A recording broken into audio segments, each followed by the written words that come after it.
Assalamu alaikum, welcome back to my channel. Today we are going to start electrochemistry, and this video is basically about the introduction of electrochemistry. So let's start. Electrochemistry basically is a combination of two words, that is electro, जो कि इसका मतलब है electrical energy, and chemistry means कि chemical energy. और chemical energy जो है हमारे पास केमिकल रिएक्शन के नतीजे में आती है। तो जब भी हम इलेक्ट्रोकेमिस्ट्री की बात करेंगे तो हम दो तरह की एनर्जी के साथ डील कर रहे होंगे, केमिकल एनर्जी और electrical energy. And basic electrochemistry is basically about the inter conversion between electrical energy and chemical energy. कभी हम इलेक्ट्रिकल एनर्जी को केमिकल एनर्जी के अंदर कन्वर्ट करेंगे और कभी केमिकल एनर्जी को हम इलेक्ट्रिकल एनर्जी के अंदर कन्वर्ट करेंगे। सो पहला क्वेश्चन हमारे पास जो एग्जाम में आता है वो ये है कि व्हाट इज इलेक्ट्रोकेमिस्ट्री। तो जब भी हमारे पास इस तरह से कोई चीज़ आती है एग्जाम में तो हमें सबसे पहले फोकस करना है कि हमसे पूछा क्या जा रहा है। इलेक्ट्रोकेमिस्ट्री, आपको इस वर्ड को समझना होगा। इलेक्ट्रो से मीन्स इलेक्ट्रिसिटी और केमिस्ट्री आपको पता है केमिकल रिएक्शन के साथ कंसर्न होती है, ठीक है। तो आप जब भी ये दो वर्ड्स कंसेक्टिवली आ जाएं तो आपको पता होना चाहिए कि there should be the best relation between these two terms, electricity and chemical reaction. So from this discussion we can define electricity very well कि केमिस्ट्री की एक ऐसी ब्रांच है जिसके अंदर हम इलेक्ट्रिसिटी और केमिकल रिएक्शंस के इंटर रिलेशन के साथ कंसर्न कर रहे होते हैं कि एक केमिकल रिएक्शन और इलेक्ट्रिसिटी किस तरह से एक दूसरे के साथ कोरिलेट कर रहे हैं, इंटरेक्ट कर रहे हैं, ठीक है। और ये केमिकल रिएक्शन किस तरह से हो रहे होते हैं, ये इलेक्ट्रॉन्स की मूवमेंट की वजह से हो रहे होते हैं, ठीक है। तो यहाँ पर इन इलेक्ट्रिसिटी और केमिकल रिएक्शन की दो सिचुएशंस बनती हैं कि किस तरह से ये आपस में रिएक्ट करेंगे। तो ये मैं आपको बताती हूँ। फर्स्ट सिचुएशन है कि chemical reaction can create electricity, कि कोई केमिकल रिएक्शन है वो स्पॉन्टेनियसली हो रहा है, उसके नतीजे में हमारे पास इलेक्ट्रिसिटी प्रोड्यूस होगी। और दूसरी सिचुएशन ये है कि कोई नॉन स्पॉन्टेनियस रिएक्शन है जो खुद ब खुद नहीं हो सकता, तो उसके लिए हम इलेक्ट्रिसिटी को यूज़ करेंगे। इलेक्ट्रिसिटी को यूज़ करते हुए हम फोर्स करेंगे कि वो रिएक्ट, जो भी केमिकल्स हम यूज़ करें रिएक्शन के अंदर वो रिएक्ट करें और उसके नतीजे में केमिकल रिएक्शन हो जाए, ठीक है। मैं आपको इन दोनों सिचुएशंस की एग्जांपल भी बताऊंगी कि ये किस तरह से परफॉर्म हो रहे होते हैं। तो बेसिकली फर्स्ट सिचुएशन हमारे पास थी कि chemical reactions can create electricity. तो इलेक्ट्रिसिटी हमारे पास क्या चीज़ है, तो जब भी इलेक्ट्रिसिटी की बात आए तो हमें ये अपने माइंड में रखना है कि this is about the movement of electrons. जैसे ही इलेक्ट्रॉन्स, ये जो माइनस का साइन है क्योंकि इलेक्ट्रॉन्स पर नेगेटिव चार्ज होता है तो आप इसको कंसिडर कर सकते हैं कि ये इलेक्ट्रॉन्स हैं। जैसे ही ये इलेक्ट्रॉन्स मूव करेंगे इनके साथ साथ ही इलेक्ट्रिसिटी भी प्रोड्यूस होगी, ठीक है। तो जब भी यहाँ पर इलेक्ट्रॉन्स की मूवमेंट की बात करेंगे तो यहाँ पर हमारे पास दो सिचुएशन, तो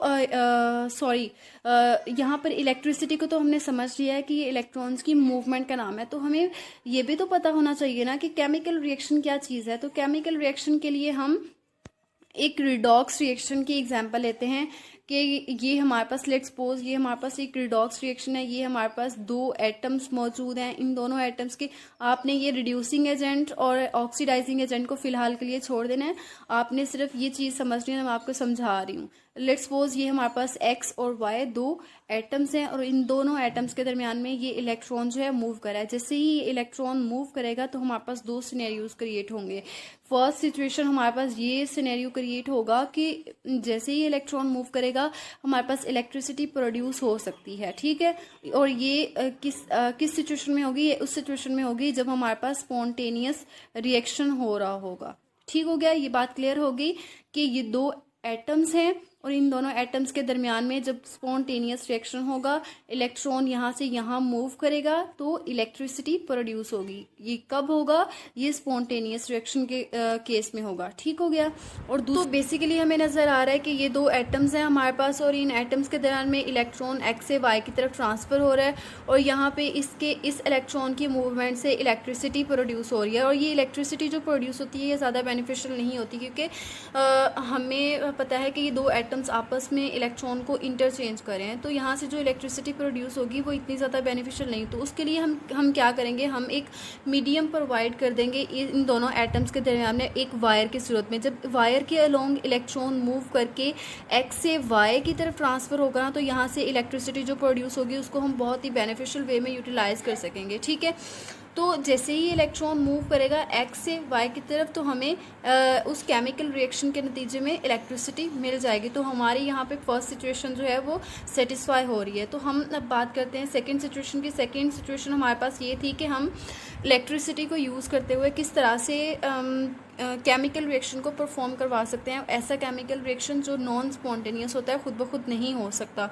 तो यहाँ पर लेट्स सपोज मैं कहती हूँ कि एक्स जो है वो अपने इलेक्ट्रॉन को लूज़ नहीं करना चाह रहा। ठीक है, एक्स जो है वो अपने इलेक्ट्रॉन को लूज़ नहीं करना चाह रहा और वाई एटम जो है वो गेन नहीं करना चाह रहा। तो ये इलेक्ट्रॉन रिएक्शन जो है पॉसिबल हो सकेगा?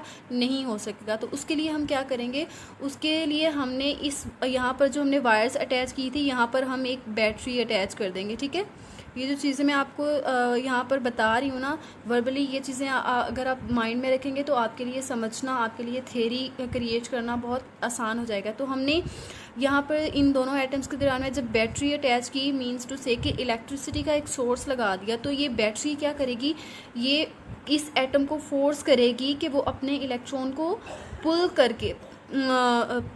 करे। ठीक है, पुल करके बाहर निकाले और इस इलेक्ट्रॉन को फिर ये वाली बैटरी अपनी फोर्स से इस एटम की तरफ पुश कर देगी और इसे फोर्स करेगी कि इलेक्ट्रॉन को जो है अटेन कर ले। ठीक है, तो इस तरह से हम इलेक्ट्रिसिटी को यूज़ करते हुए एक नॉन स्पॉन्टेनियस रिएक्शन को करवा सकते हैं, परफॉर्म करवा सकते हैं। ठीक है, ये सेकंड केस जो था ये नॉन स्पॉन्टेनियस रिएक्शंस के लिए था। ठीक है, और यहाँ पे आपको ये एक चीज़ ये भी क्लियर हो गई कि दो तरह के रिएक्शंस हो रहे होते हैं, स्पॉन्टेनियस और नॉन स्पॉन्टेनियस। स्पॉन्टेनियस तब होंगे जब केमिकल रिएक्शन इलेक्ट्रिसिटी प्रोड्यूस करेगा और नॉन स्पॉन्टेनियस तब होंगे जब इलेक्ट्रिसिटी को यूज़ करते हुए हम किसी रिएक्शन को परफॉर्म करवाएंगे, ऐसा रिएक्शन जो कि खुद ब खुद नहीं हो सकता।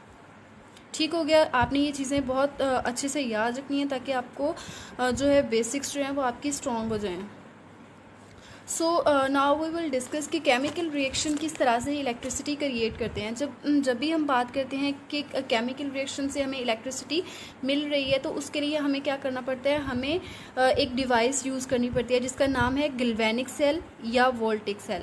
ठीक है, और उस वोल्टिक सेल की मदद से हम क्या करते हैं, हम किसी केमिकल रिएक्शन के नतीजे में इलेक्ट्रिसिटी हासिल कर सकते हैं। और ये गैल्वेनिक सेल जो है ये केमिकल एनर्जी को इलेक्ट्रिकल एनर्जी के अंदर कन्वर्ट करता है। This is a basic setup for the galvanic cell. यहाँ पे आप देख रहे हैं बहुत सी चीज़ें आपको नज़र आ रही होंगी, आपने उन चीज़ों पर फोकस करना है जो मैं हाईलाइट करती जाऊँगी। ठीक है, और बाकी चीज़ों को फ़िलहाल के लिए आपने इग्नोर कर देना है, मैं आपको स्टेप बाय स्टेप हर चीज़ बताऊंगी। You should have to focus on what I am saying. अगर आप फोकस करेंगे, समझने की कोशिश करेंगे, तो आपके लिए गैल्वेनिक सेल या वोल्टिक सेल को समझना और इसकी थ्योरी खुद ब खुद क्रिएट करना मुश्किल नहीं होगा। ठीक है, तो सबसे पहले हम बात करते हैं कि यहाँ पे हमारे पास एक जिंक इलेक्ट्रोड है, ये हमारा कॉपर इलेक्ट्रोड है, और यहाँ से आपको नज़र आ रहा है ये एरो जो है ये शो कर रहे हैं कि जिंक से इलेक्ट्रॉन्स जो है मूव करके जा रहे हैं कॉपर की तरफ। तो यहाँ पे एक क्वेश्चन बनता है कि why electrons move from zinc to copper. तो इसका आंसर ये है कि कॉपर की इलेक्ट्रॉन को पुल करने की पावर जो है वो बहुत ज़्यादा है एज़ कम्पेयर टू जिंक। तो इसलिए ये कॉपर जो है ये इलेक्ट्रॉन्स को पुल कर लेगा जिंक से, इसलिए यहाँ से फ्लो जो है इलेक्ट्रॉन्स का इस तरह से जा रहा है। ठीक हो गया। और तो यहाँ पे अगली बात हमारे पास ये आती है कि गैल्वेनिक सेल के अंदर यहाँ पे हमने ऑक्सीडेशन का वर्ड यूज़ किया है और यहाँ पे हमने रिडक्शन का वर्ड यूज़ किया है, और ये दोनों टर्म्स जो हैं ये क्या हमें शो करी हैं। तो इसका आंसर ये है कि जो ऑक्सीडेशन होती है ये basically oxidation is basically loss of electron. ठीक है, यहाँ पे इलेक्ट्रॉन जो हैं वो निकल रहे होते हैं। तो आपको जैसे कि यहाँ पे नज़र आ रहा है कि जिंक जो है अपने इलेक्ट्रॉन्स को लूज़ कर रहा है। ठीक है, ये देखिए जिंक जो है अपने इलेक्ट्रॉन्स लूज़ करता जा रहा है, तो यहाँ पर ऑक्सीडेशन हो रही है ना। ठीक है, इसी तरह से रिडक्शन जो है ये गेन ऑफ इलेक्ट्रॉन है। ठीक है, गेन ऑफ इलेक्ट्रॉन्स मीन के यहाँ पे आपको नज़र आ रहा है कि इलेक्ट्रॉन्स यहाँ पर आ रहे हैं कॉपर की तरफ, ठीक है। कॉपर जो है वो इलेक्ट्रॉन्स को पुल कर रहा है अपनी स्ट्रॉन्गर पुल फॉर इलेक्ट्रॉन्स की वजह से, ठीक है। तो यहाँ पर गेन ऑफ इलेक्ट्रॉन हो रहा है, इसलिए यहाँ पे रिडक्शन का प्रोसेस भी हो रहा होगा। तो इसके बाद यहाँ पर एक टर्म यूज़ हो रही है एनोड की। यहाँ पे जिंक पर वर्ड यूज़ हो रहा है एनोड का, और यहाँ पर कॉपर वाले साइड पर कैथोड का की टर्म यूज़ हो रही है। तो हम इन इलेक्ट्रोड्स को, जिंक और कॉपर इलेक्ट्रोड को जिस नाम दिया था हमने, जो इनको हम नाम देंगे on the basis of oxidation and reduction anode और कैथोड का। किस तरह से देंगे? वो इस तरह से देंगे कि एनोड पे बेसिकली क्या हो रहा होता है, ऑक्सीडेशन हो रही होती है, ठीक है। एनोड पर ऑक्सीडेशन हो रही होती है और कैथोड पर रिडक्शन हो रही होती है। तो जैसे कि आपको पता, ऑक्सीडेशन जो है ये लॉस ऑफ इलेक्ट्रॉन है, और जिंक जो है वो इलेक्ट्रॉन्स को लूज़ कर है। तो यहाँ पर क्या हो रहा होगा कि जिंक जो है वो ऑक्सीडाइज हो जाएगा, क्योंकि ये इलेक्ट्रॉन्स को लूज़ कर है। तो हम क्या यहाँ पर ऑक्सीडेशन हो रही है? डेफिनेटली यहाँ पर ऑक्सीडेशन हो रही है, क्योंकि इलेक्ट्रॉन्स लूज़ कर है जिंक। जब इलेक्ट्रॉन्स लूज़ कर है तो यहाँ पर ऑक्सीडेशन भी हो रही है। तो डेफिनेटली इस इलेक्ट्रोड को हम नाम देंगे एनोड का। इसी तरह से जो कैथोड है, कैथोड वो वाला इलेक्ट्रोड होता है जहाँ पर रिडक्शन हो रही होती है। ये दोनों टर्म्स आपस में रिलेट। यहाँ पे कैथोड की टर्म रिलेट करिए रिडक्शन के साथ। रिडक्शन इस तरह, रिडक्शन में जैसे कि मैंने आपको बता दिया कि यहाँ पे गेन ऑफ इलेक्ट्रॉन्स कहते हैं, और गेन ऑफ इलेक्ट्रॉन्स इस तरह से हो रहा है कि ये जिंक से इलेक्ट्रॉन्स आ रहे हैं और कॉपर इनको गेन कर रहा है, ठीक है। तो यहाँ पे रिडक्शन हो रही है। जब रिडक्शन हो रही है तो डेफिनेटली हम इस इलेक्ट्रोड को नाम दे सकते हैं कैथोड का। तो अब हम बात करते हैं कि ये गैल्वेनिक सेल जो है ये वर्क किस तरह से करता है, ठीक है। तो यहाँ पे ये दोनों इलेक्ट्रोड जो थे, एनोड और कैथोड, आपने समझ लिया कि ऑक्सीडेशन क्या होती है, रिडक्शन क्या होती है, एनोड क्या होता है और कैथोड क्या होता है। और यहाँ पर अब हम करेंगे कि एनोड और कैथोड को अटैच कर देंगे थ्रू अ वायर, ठीक है। ये वायर हमने यूज़ की है इन दोनों को अटैच करने के लिए, और इन वायर्स के दरमियान में हमने एक वोल्ट मीटर अटैच कर दिया। वोल्ट मीटर हमने इसलिए अटैच किया ताकि हमें पता चले कि क्या इस रिएक्शन के नतीजे में इलेक्ट्रिसिटी प्रोड्यूस हो रही है। ये इलेक्ट्रिसिटी को डिटेक्ट करता है। तो जब भी इलेक्ट्रॉन यहाँ से जिंक से मूव करेगा और कैथोड की तरफ जाएगा तो यहाँ पर इलेक्ट्रिसिटी प्रोड्यूस होगी और ये वोल्टामीटर उसको डिटेक्ट कर लेगा, ठीक हो गया। और यहाँ पर जो जिंक जो ऑक्सीडाइज हो रहा है इलेक्ट्रॉन्स लूज़ करके, क्योंकि जिंक जो है अपने 2 इलेक्ट्रॉन्स को लूज़ करेगा तो जिंक के ऊपर Zn2 पॉजिटिव बन जाएगा, ठीक है। ये जिंक आयन में कन्वर्ट हो जाएगा। इसी तरह से कॉपर जो है वो यहाँ पर रिड्यूस हो रहा है। तो कॉपर जो है, क्योंकि कॉपर ने इलेक्ट्रॉन्स को गेन किया, ठीक है। जब इलेक्ट्रॉन्स को गेन करेगा तो ये न्यूट्रल हो जाएगा, ठीक है। यहाँ पे जिंक न्यूट्रल फॉर्म में था और ये आयन में बन गया क्योंकि इसने इलेक्ट्रॉन्स को लूज़ कर दिया, और कॉपर ने इलेक्ट्रॉन्स को गेन किया और इसलिए वो न्यूट्रल बन गया, ठीक है। तो यहाँ पर आपके पास एक क्वेश्चन आ रहा होगा माइंड में कि हमने यहाँ पर जो कॉपर है ये क्यों इलेक्ट्रॉन्स को गेन कर रहा है, किस वजह से कर रहा है। जिंक भी तो कर सकता था। आप सोच रहे होंगे कि मैम ने कहा है कि कॉपर गेन कर रहा है, कॉपर की पावर जो है इलेक्ट्रॉन्स को पुल करने की वो ज़्यादा है एज़ कम्पेयर टू जिंक। तो ये किस बेस पर है? तो यहाँ पर हमारे पास एक चार्ट है स्टैंडर्ड रिडक्शन पोटेंशियल का। ये हमें बताता है कि कौन से एलिमेंट की इलेक्ट्रॉन्स को पुल करने की पावर कितनी है, और हम इस टेबल को यूज़ करते हुए आइडेंटिफाई कर सकते हैं कि कौन सा एलिमेंट जो है वो ज़्यादा स्ट्रॉन्गली इलेक्ट्रॉन्स को अट्रैक्ट कर रहा है। तो यहाँ पर आप देख रहे हैं कि ये नीचे की तरफ रिड्यूस होने की एबिलिटी जो है मींस टू से कि इलेक्ट्रॉन्स को गेन करने की एबिलिटी जो है वो बढ़ रही है। तो यहाँ पर हमारे पास कॉपर मौजूद है और यहाँ पर हमारे पास जिंक मौजूद है। तो जब एबिलिटी नीचे की तरफ बढ़ रही है तो डेफिनेटली नीचे वाले की जो पावर होगी इलेक्ट्रॉन्स को पुल करने की, क्योंकि रिड्यूस का वर्ड जो है वो रिलेट करा है with the gain of electron. तो यहाँ पर कॉपर की एबिलिटी डेफिनेटली ज़्यादा होगी एज़ कम्पेयर टू जिंक। इसलिए हमने कहा कि यहाँ पर गिल्वेनिक सेल के केस में कॉपर जो है ये इलेक्ट्रॉन्स को गेन करेगा, रिड्यूस होगा, और जिंक जो है वो इलेक्ट्रॉन्स को रिलीज कर देगा, लूज कर देगा, तो ये ऑक्सीडाइज हो जाएगा। ठीक हो गया। ये अच्छी चीज़ आपको समझ आ गई कि गिल्वेनिक सेल के अंदर के थ्रू जब हम एक केमिकल रिएक्शन करवाएंगे तो इलेक्ट्रिसिटी किस तरह से प्रोड्यूस होगी, और उस जो इलेक्ट्रिसिटी प्रोड्यूस होगी उसको हम वोल्टामीटर की मदद से डिटेक्ट करेंगे। So now we will discuss how electricity can make certain reactions happen that would not happen otherwise। इसका मतलब ये है कि हम ऐसे रिएक्शन जो कि नॉन स्पॉन्टेनियस होता है उसको करवाने के लिए हम क्या करेंगे, हम इलेक्ट्रिसिटी को यूज़ करेंगे, और इलेक्ट्रिसिटी को यूज़ करते हुए हम केमिकल रिएक्शन को कंप्लीट करेंगे, केमिकल रिएक्शन को करवाएंगे। ठीक है।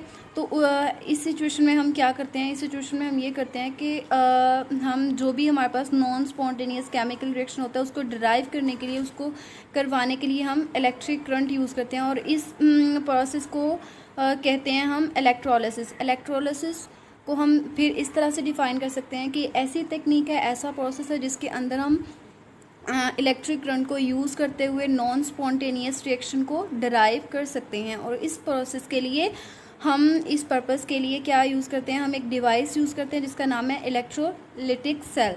और इलेक्ट्रोलिटिक सेल की एग्जांपल के तौर पर हम यहाँ पर यूज़ कर लेते हैं वाटर इलेक्ट्रोलिसिस। यहाँ पर आप देखेंगे कि ये बिल्कुल जैसे कि हमने गिल्वेनिक सेल के अंदर जिंक और कॉपर इलेक्ट्रोड्स पढ़े थे, उनकी ऑक्सीडेशन रिडक्शन हुई थी।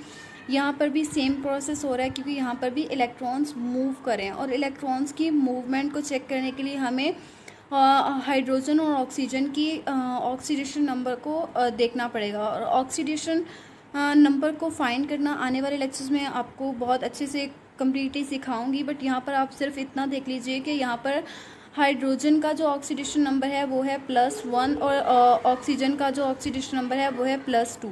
ठीक है।